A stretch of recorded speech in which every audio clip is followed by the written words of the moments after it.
Hoje nós vamos dar início ao nosso sermão.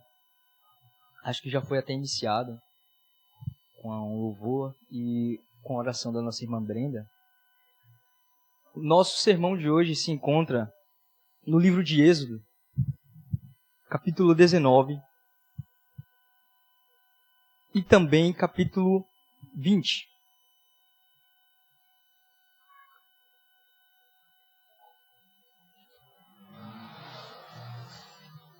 Faremos a leitura do 19 a partir do verso 16 até o verso 19.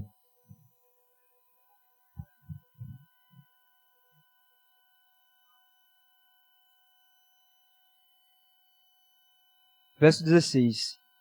E aconteceu ao terceiro dia, ao amanhecer, que houve trovões e relâmpagos sobre o monte, e uma espessa nuvem e um sonido de buzina muito forte, de maneira que estremeceu todo o povo que estava no arraial. E Moisés levou o povo fora do arraial, ao encontro de Deus, e puseram-se ao pé do monte. E todo o monte de Sinai fumegava, porque o Senhor descera sobre ele em fogo. E o seu fumo subiu como o fumo de um forno, e todo o monte tremia grandemente. E o sonido da buzina ia crescendo, em grande maneira. Moisés falava, e Deus lhe respondia em alta voz. Agora iremos para o capítulo 20, onde estaremos fazendo a leitura do verso 18 ao verso 22. Verso 18. E todo o povo viu os trovões e os relâmpagos, e o sonido da buzina, e o monte fumegando, e o povo, vendo isso, retirou-se, e pôs-se de longe, e disseram a Moisés, fala tu conosco, e ouviremos, não fale Deus, para que não morramos. E disse Moisés ao povo, não temais, que Deus veio para provar-vos, e para que o seu temor esteja diante de vós, para que não pequeis. E o povo estava em pé de longe. Moisés, porém, se chegou à escuridão onde Deus estava. Então disse o Senhor a Moisés, assim dirás aos filhos de Israel, vós tendes vistos que eu falei convosco desde os céus. Amém. Senhor, amado Deus eterno Pai, louvado e engrandecido seja o teu nome, Senhor. Deus de amor e de riquíssima misericórdia, te louvamos a todo sempre, meu Deus, porque tu és tão bondoso para conosco, Senhor, e tu fala conosco a todo instante, Senhor Jesus.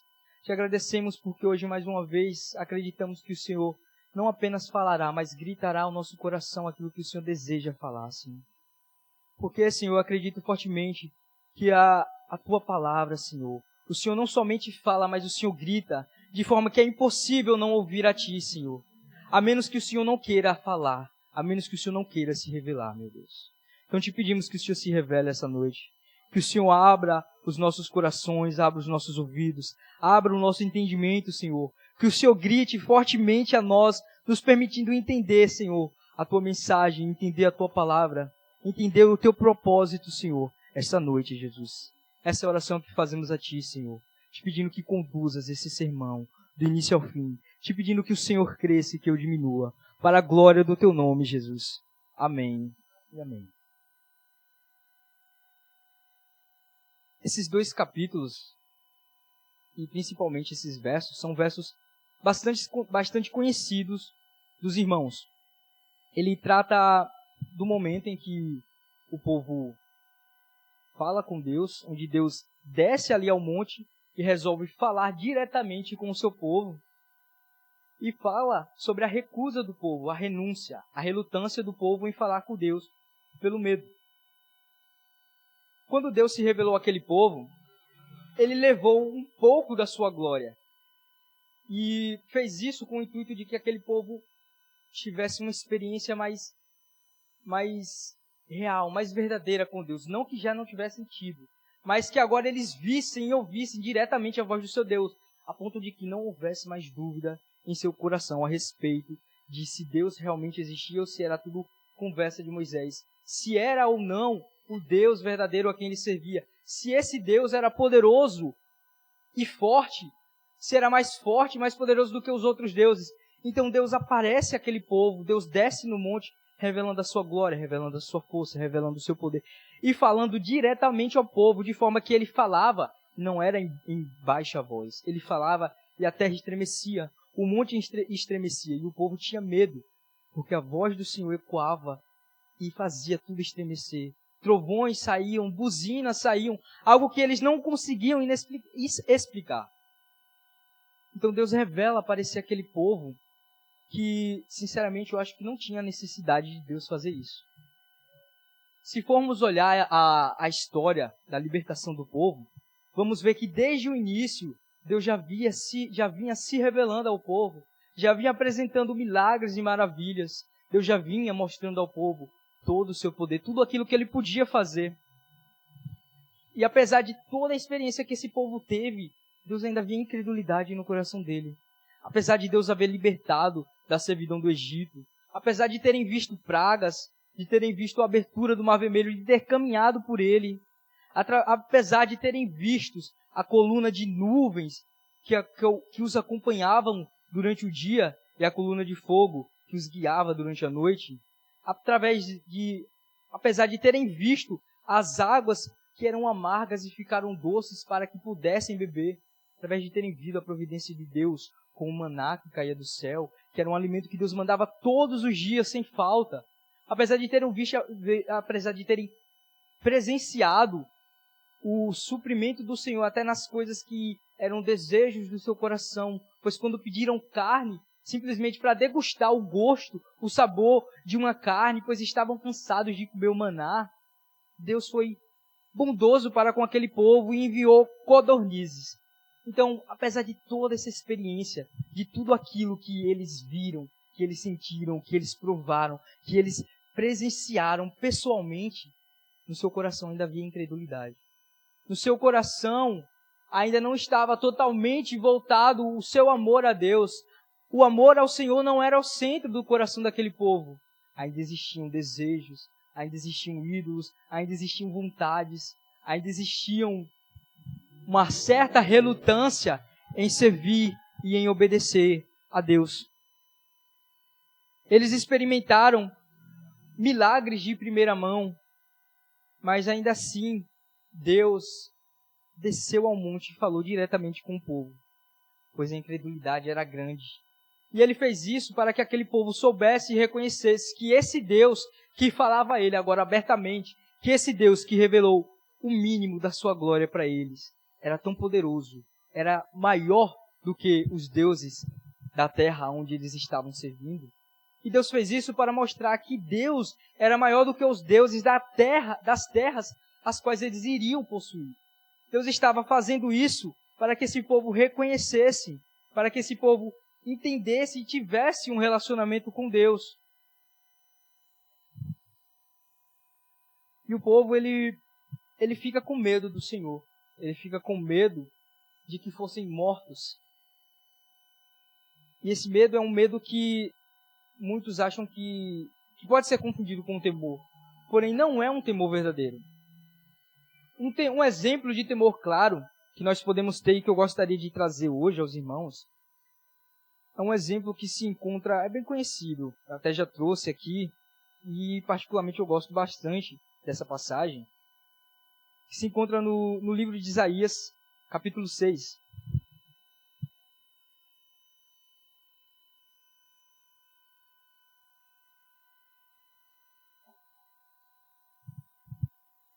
Do verso 1 ao verso 5.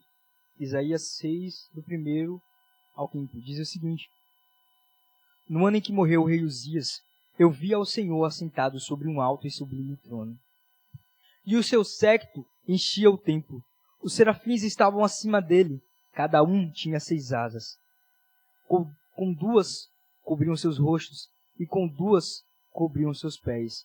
E com 2 voavam, e clamavam uns para os outros, dizendo: Santo, Santo, Santo é o Senhor dos exércitos.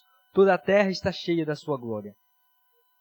E os umbrais das portas se moviam com a voz do que clamava, e a casa se encheu de fumo.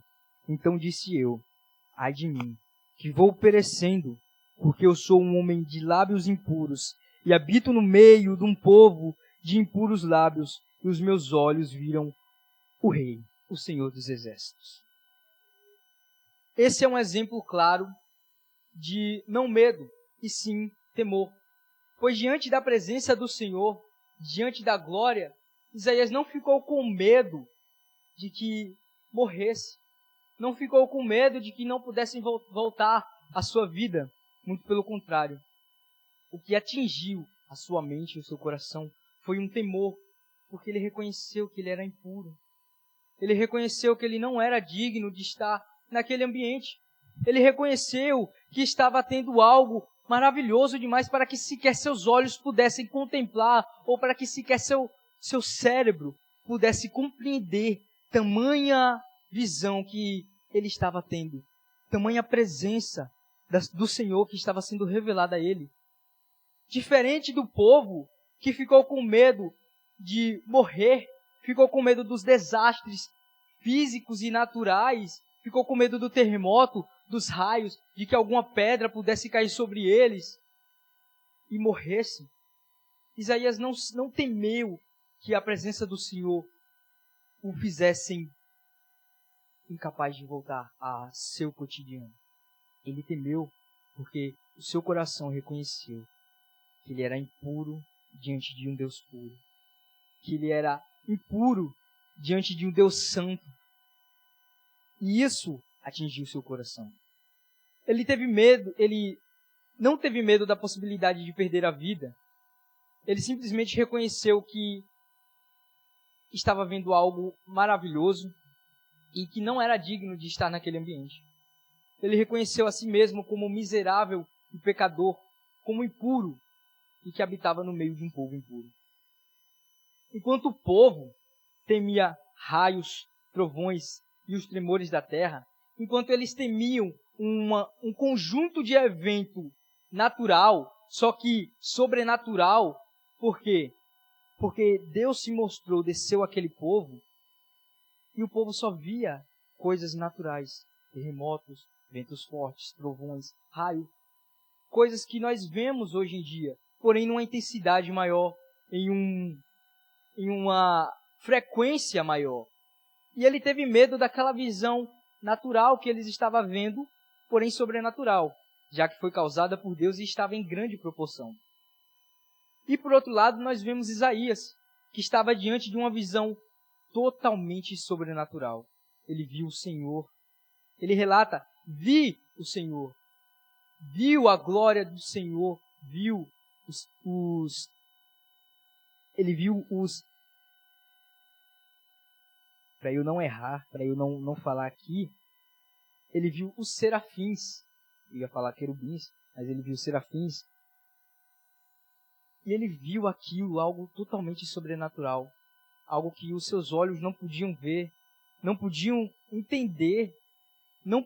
Seu cérebro não podia imaginar tamanha glória, ele não conseguia medir tamanha maravilhosidade que estava diante dele. Não sei nem se essa palavra existe.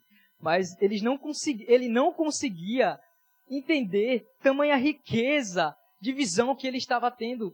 Era tão grande que era incalculável. Era maravilhoso demais para que ele pudesse dizer com palavras.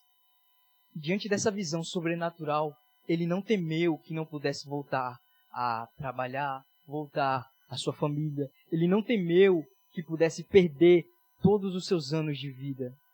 Ele simplesmente temeu porque ele era impuro diante de um Deus puro.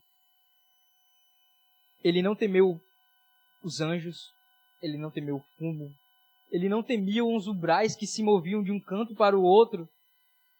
Ele só temia estar diante do Senhor dos Exércitos, do Santo dos Santos, carregado de impureza. Foi isso que ele temeu. Então, com isso, nós já podemos tirar duas lições. A primeira, o medo revela aquilo que temos a perder.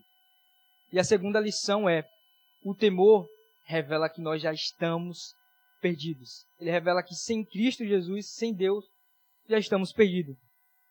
Enquanto o medo nos mostra aquilo que eu tenho a perder se eu me achegar mais a Deus, a amizades, o meu conforto, o sono, o dinheiro, a segurança, casamentos, filhos, famílias, o emprego dos sonhos, ter que sair da minha cidade para ir para um fim de mundo que nem sequer é constado no mapa, onde as pessoas onde nem sequer a população tem conhecimento de que esse lugar exista, onde talvez seja um lugar tão remoto de que nem redes sociais tem, nem internet tenha naquele lugar.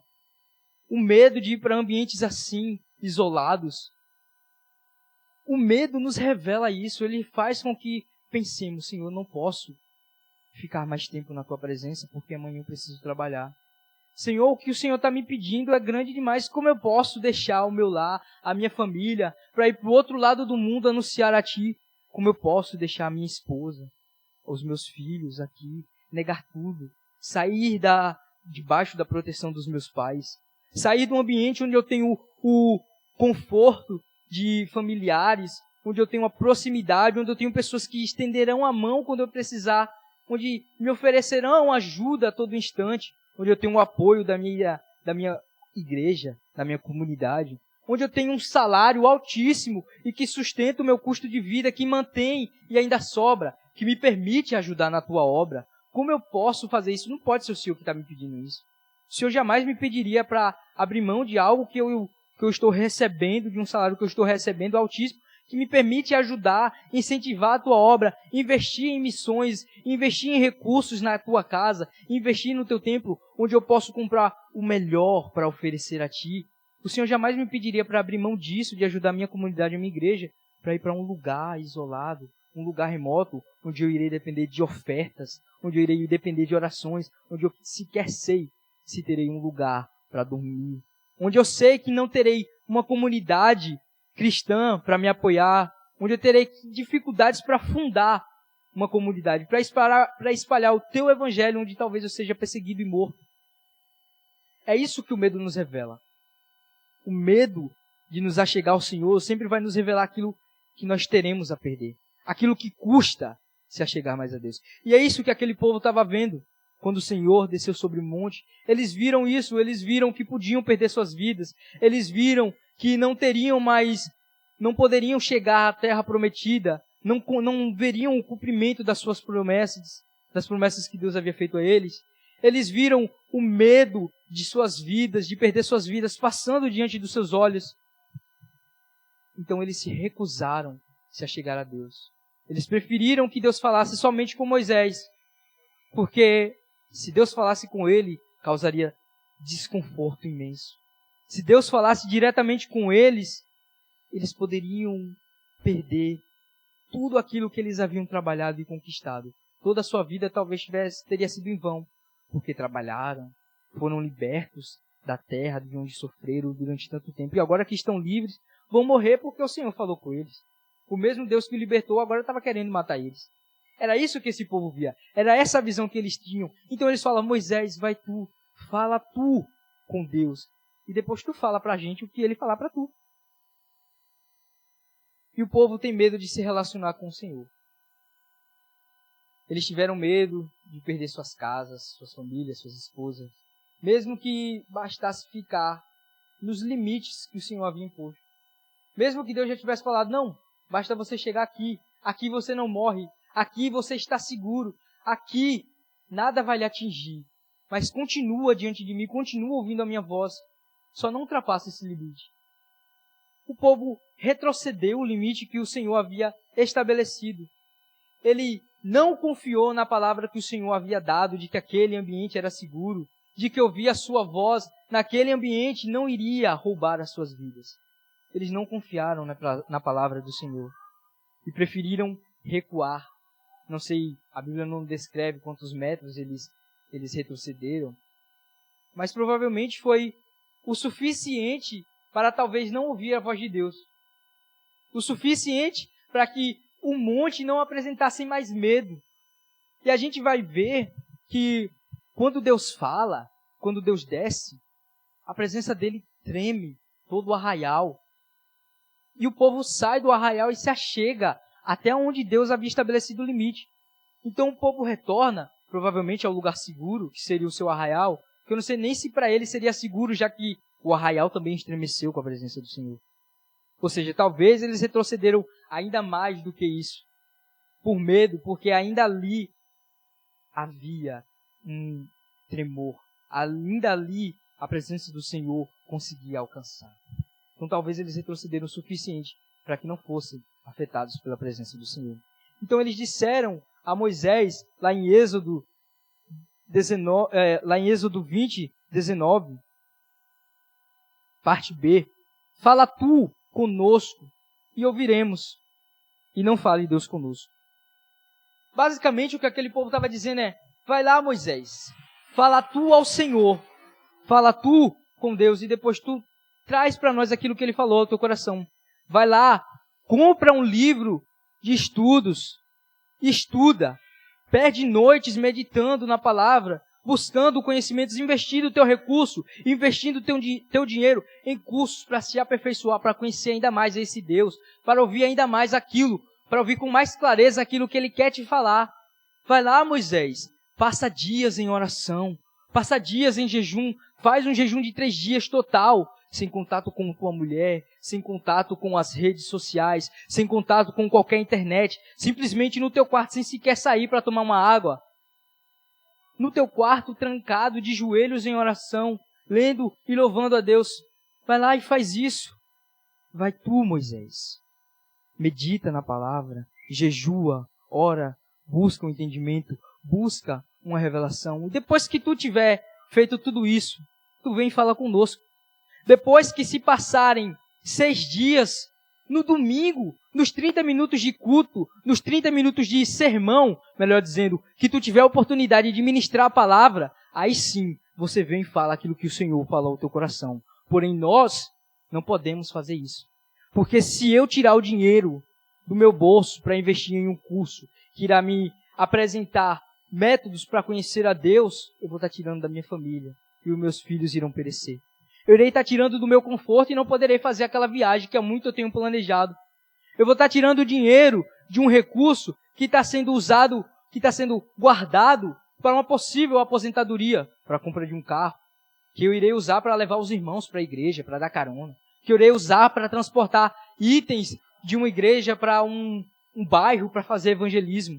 Eu não posso tirar esse recurso, mas tu pode, vai lá, investe. Dedica 4, 5, 6, 8 anos, 10 anos da tua vida em cursos, em mestrados, em doutorados, para que você tenha o domínio da palavra e que aí sim você fale a nós. Mas nós não podemos fazer um curso de teologia. Nós não podemos deixar o nosso emprego. Uma faculdade que eu vá fazer seria uma faculdade que me garantirá um emprego maior, um status maior no ambiente ao qual eu estou trabalhando, um status de mestre, de doutor, onde eu terei o respeito das pessoas, onde eu terei o respeito dos demais. Porém, eu não irei investir o meu recurso em um curso de teologia, em uma faculdade de teologia, porque um doutor, mesmo um pastor, teólogo, mesmo que tenha um mestrado, no máximo ele será um pastor. Não terá um reconhecimento que um advogado tem. Não terá um conhecimento que um médico, doutor, tem por seu estudo. Não terá os status e os salários que um CEO de uma empresa multinacional tem. E é para isso que eu estou aqui, para investir o meu dinheiro em recursos que me farão crescer ainda mais aqui nessa terra, que farão com que eu tenha oportunidades de pregar o evangelho para pessoas de alto patamar. Vai tu, Moisés. Passa a tua noite de joelhos em oração, porque eu trabalhei o dia todo, estou cansado e amanhã tenho que trabalhar de novo. Tu trabalhou também, mas tu pode, porque tu é servo do Senhor, tu é aquele que foi encarregado de trazer a nós a palavra. Tu foi aquele ao qual foi estabelecido na tua igreja, no lugar como tu serve, como pregador, como missionário, como pastor. É teu o dever de buscar, é teu o dever de orar, é teu o dever de jejuar, é teu o dever de ficar com fome, é teu o dever de recusar os manjares da terra. Nós não podemos, porque a vida é só uma. Ah, minha esposa fez um bolo, como é que eu posso fazer um jejum hoje? Meus amigos vão fazer um rodízio, como é que eu posso fazer um jejum hoje? Me sobrou um dinheiro e um tempo, eu estava pensando em ir ali na missão tomar um açaí. Como é que eu vou se eu fizer jejum? Eu não posso. É raro me sobrar dinheiro, é raro me sobrar tempo para descanso, e ainda assim não consigo descansar direito. E a mim não foi entregue essa responsabilidade de te conhecer e de espalhar o evangelho a ti, de forma errada, porque o ID é para todos. Então esse povo basicamente fala para Moisés, Vai tu, que é o missionário, que é o pregador, que é o evangelista, que é o diácono, e medita na palavra, busca o Senhor. E no culto de domingo, ou no de quarta-feira, tu vem e fala pra gente que esses 30 minutos de palavra, esses 30 minutos ouvindo aquilo que o Senhor falou para tu será o suficiente para nossas vidas. Porque se Ele está falando algo para tu, é sinal de que é válido para a gente.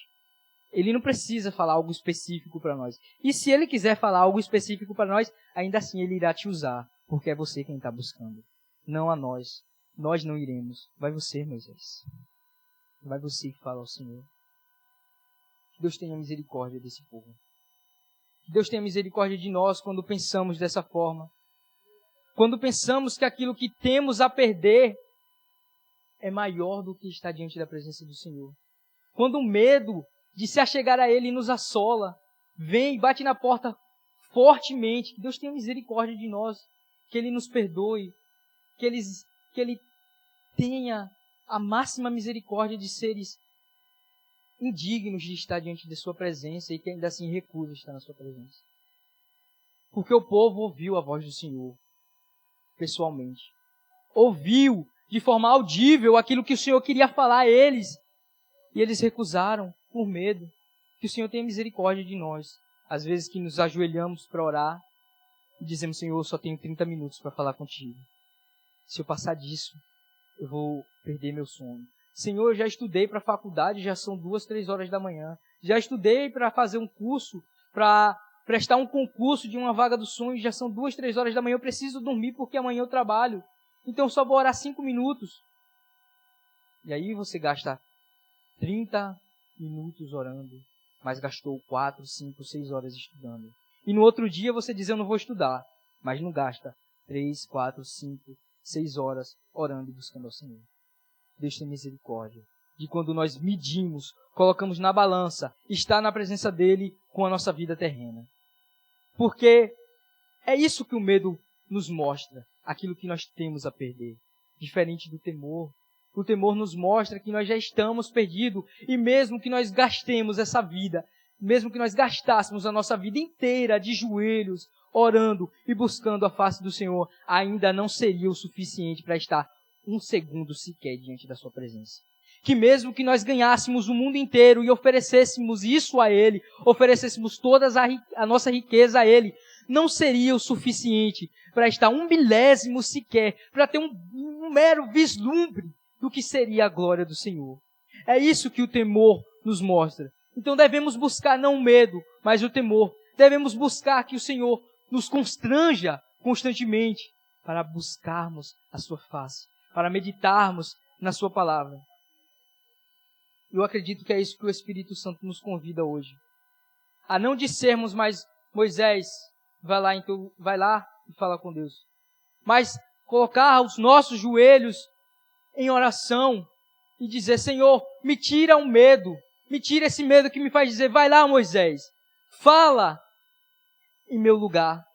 Devemos nos colocar de joelhos e pedir que o Senhor fale, Senhor, me constrange a ponto de eu não conseguir ir num culto de quarta ou no culto de domingo e ficar contente com o sermão que está sendo anunciado ali nos 30 minutos de palavra. Me constranja a ponto de isso não me satisfazer, a ponto de eu não levar minha vida aquém de sabe lá se o Senhor falará comigo hoje ou amanhã através do seu pregador. Me constrange a ponto de que eu não consiga viver mais um dia longe da tua presença, mais um dia longe de ti, mais um dia sem ouvir a tua voz, Senhor. Me tira esse medo. A tua palavra diz que ninguém é digno.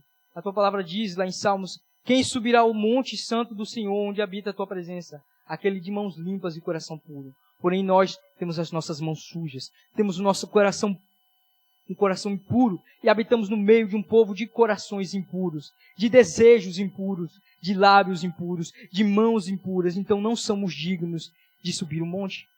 Não somos dignos de estar diante da presença do Senhor. Mas mesmo assim Ele se revela a nós, da mesma forma que Ele se revelou àquele povo. Mesmo assim o Espírito nos constrange a pedirmos fome, a pedirmos sede, a pedirmos um toque dEle, pois sabe que quando Ele nos tocar verdadeiramente, sermos constrangidos. Que quando Ele se revelar a nós e nos constranger com a sua glória, então entenderemos e saberemos que nada que nós temos se equivale a um segundo de estar diante da presença dEle. Então saberemos e almejaremos constantemente estar diante da presença dEle. E com isso, não nos contentaremos mais em 5 minutos de oração, em um dia de humilhação, humilhando as nossas almas, humilhando ao nosso corpo, dizendo que não iremos nos degustar, que não iremos degustar dos manjares e dos prazeres terrenos, enquanto Ele não se revelar a nós. Iremos então entrar na presença do Senhor, ou nos ajoelharmos e dizer: Senhor, eu só saio daqui quando o Senhor ouvir a minha voz, quando o Senhor ouvir o meu clamor. Assim como a viúva que se pôs diante do palácio e orou, e gritou, e resmungou, e não saiu, mesmo que os guardas chegassem e as expulsassem. Assim como Rispa, que se pôs de joelhos e disse: eu não sairei daqui enquanto o rei não ouvir o meu pedido, enquanto ele não atender o meu clamor. Devemos ser assim. Devemos ter o nosso coração assim. Devemos nos achegar a Deus com essa intensidade, com esse desejo, com essa ânsia de busca, com a ânsia de ter, porém sem o tédio de possuir. A ânsia de estar em comunhão com o nosso Deus, mas sem o tédio de: Senhor, eu já tenho a tua presença, já degustei, agora eu vou sair, para mim já foi suficiente. Devemos ter uma fome insaciável. Devemos pedir por fome insaciável. Devemos pedir em nossas orações, Senhor, dai-nos mais fome pela tua presença. Dai-nos mais sede pela água da vida. Devemos ter a certeza de que se temos sede, se temos fome, então Ele irá nos saciar. Pois a palavra do Senhor nos mostra, Jesus vai dizer que Ele é a água para os sedentos, o pão para os famintos. A palavra do Senhor nos convida: vinde, comprai de mim, mesmo sem ter dinheiro. Ela nos convida a comprar do Senhor coisas espirituais que não podemos comprar com dinheiro físico, comprar sua presença. Essa moeda de troca que nós temos a oferecer a Deus, que é errôneo dizer que é uma moeda de troca, porque com Deus não se barganha, não tem como oferecer nada a Ele que irá ser equivalente à sua presença, à sua glória. Mas Ele nos convida a comprar dele, sem termos dinheiro, a nos saciar na sua presença, na comunhão com Ele. E esse é o convite que Ele nos faz essa noite. Esse é o constrangimento que Ele faz à sua igreja. Será que você está se achegando a Ele com medo ou com temor? Será que você está deixando o medo vencer? Será que você está dizendo que aquilo que você tem a perder é mais forte, é maior, é mais valioso do que a presença dele? É esse o questionamento e o constrangimento que o Espírito traz à sua igreja essa noite. E assim, eu encerro com essa mensagem. E passo a palavra para Diego, crendo que o Espírito já começou a efetuar a sua obra, já começou a nos constranger. Para nós entendermos que o nosso medo nada mais é do que a glorificação do Pai. Que o medo que aquilo que nós temos a perder vai glorificar a Deus a todo instante. Diego, com a palavra. Amém, meus irmãos. Que a graça e a paz de Jesus Cristo esteja com todos nós. A multimídia está me dando sinal ali. Mas que palavra maravilhosa, meus irmãos. Como é bom nós ouvirmos a palavra do Senhor sendo pregada de forma fiel, de forma clara e objetiva. O nosso objetivo é esse, é aprender mais da palavra. A gente está vivendo uma geração difícil, que quer tudo, quer movimento, quer coisas extravagantes, mas não quer parar, estudar a palavra e viver o que a palavra de fato diz. E Thailson trouxe uma verdade muito profunda. A gente fica muito esperando que os outros estudem, que os outros se dediquem, e nós só cheguemos aqui, sentemos em nossas cadeiras e passemos meia hora ouvindo a palavra. Então, que nós venhamos aplicar isso em nosso coração, que nós não venhamos ser apenas ouvintes da palavra, mas também praticantes. Praticar ela da forma que ela é, da forma que ela nos ensina, não querendo distorcer a palavra ou tentar adequar alguma coisa da palavra à nossa vida, mas que nós venhamos extrair dela o que ela quer dizer e aplicar na sua totalidade como ela deve ser aplicada.